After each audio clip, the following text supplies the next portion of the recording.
The first gut story, New Year's Eve 2011, after the class reunion around 10 p.m. My friends and I were taking our friend Luong back home to his village. Luong was riding his own motorbike about 30 kilometers from town. On that road, I was sitting behind my friend's motorbike as he drove us to the middle of a sharp bend on the mountain pass. There were a few small shrines there when I suddenly saw a rather pale woman in an dye standing on the side of the road waiting for a ride. But the boys just kept going straight. I was sitting behind and kept saying to my friend, "Hey, did you see that woman waving for a ride earlier? Why didn't you say anything?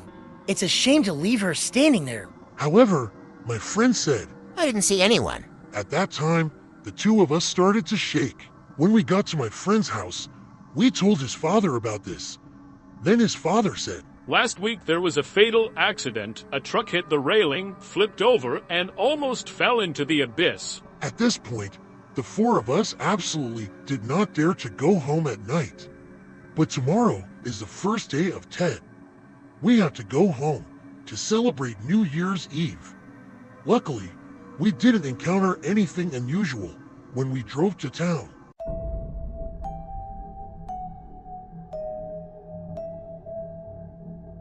The second story, Ghosts in a Basketball Game. This is a story from my friend. Back in 2014 and 2016, there was an online basketball game on PC called NBA Live.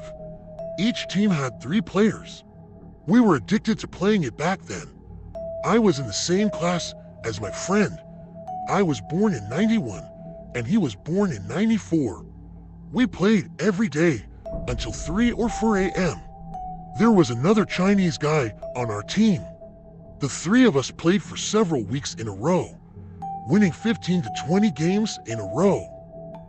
Okay, here comes the story.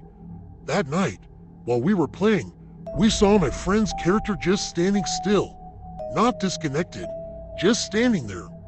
We waited for a long time, but nothing happened, so we went to bed. The next day, before going to school, I met him. He told me that he met a ghost while playing the game.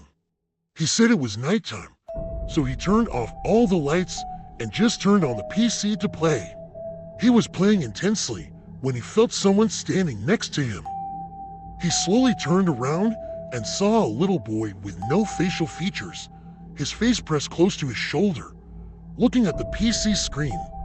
The boy had no eyes, nose, or mouth, but my friend still insisted it was a little boy. Then he looked at that face for a few seconds, and the face kept looking at the screen. At that moment, he came to his senses and yelled that there was a ghost and ran out of the room. Then his grandparents came up to ask him what happened, and he asked to sleep in the living room. My friend told me this story, and I believe he really did meet a ghost.